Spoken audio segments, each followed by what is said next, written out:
Assalomu alaykum, aziz yurtdoshlarim, baxmalliqlarim, mana shu birashlarimiz hammasiga rahmat. Mana yangi yurtga katta renglar ketdi. Hozirgi yangi chiqqan renglardan mana bizlar tushdik.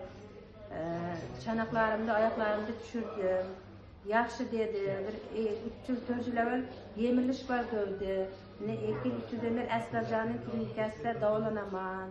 Xudoga shukr, meni hozir yaxshi dedi. Xursand bo'ldim. Shu vrachlarga, sestiralarga, hammasiga rahmat aytaman. Shunchalik xizmat qilib jatdi Baxmal xalqiga.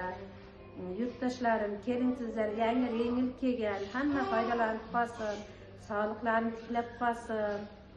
Shuning uchun hammalaringizni o'sha yerga taklif qilaman.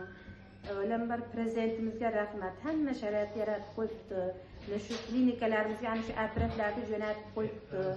Yurtdoshimizga ham rahmat. Mana bir ikkita kasal olib keldim. Ular ham shu yerda 2-3 yil davolanib yurdi. Bular ham yaxshi deb chiqardi.